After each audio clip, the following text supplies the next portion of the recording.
looking at a decomposition reaction. Of course, you know it's decomp because there's a single reactant. Here's the thing not to do. So I'm going to first demonstrate what not to do. You don't want to break this up into the ions. Okay?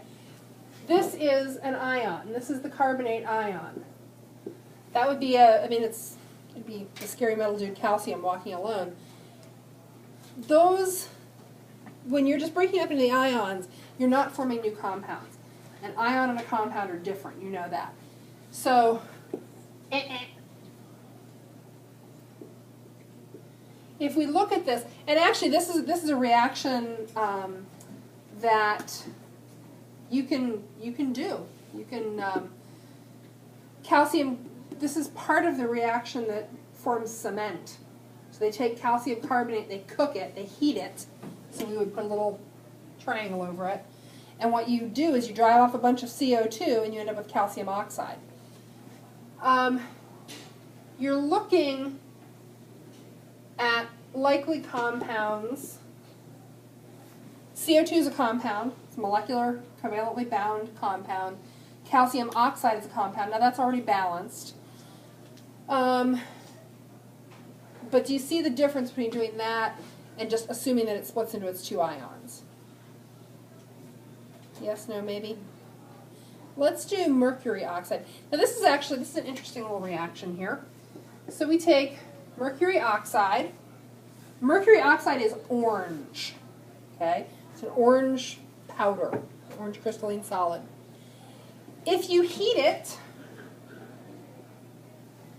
you end up with two new things. What do you think you end up with?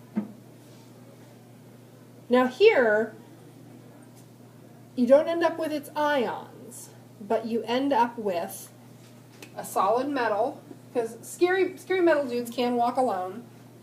Mercury's the scariest of the scary metal dudes. And we end up with oxygen gas. Okay? But again, this is not an ion, this is a compound. So, well, it's an element. Sorry, it's an element. This particular reaction is one that used to be done in high school chemistry labs all over the country. Because it's a really easy decomposition reaction. You take this neat orange powder, you put it in a test tube, you have the kids heat it over a Bunsen burner, and lo and behold, suddenly you've got silvery metal in the test tube. The orange stuff disappears. How cool. What's the problem? Why don't we do that anymore? Because we don't play with mercury in chemistry classes anymore. It's a potent nerve toxin. So, does that help with decomposition? Yeah, we can do another one. So here's some basic form stuff. When you've got, and I probably will steer away from giving you, because I'll admit these are a little bit more tricky. They're trickier to predict what that compound's going to be. Could you assume that this would form some weird molecular CaO2? Well, yeah, that'd be kind of strange.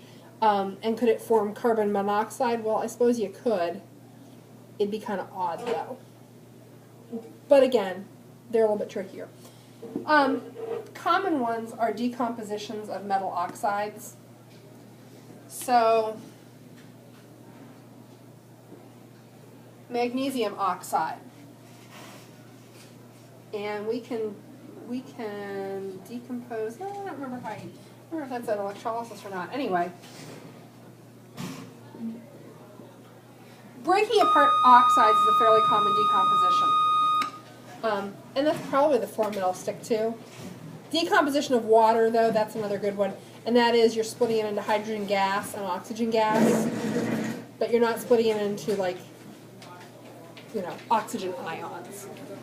Okay, next is study hall. So tomorrow's your test.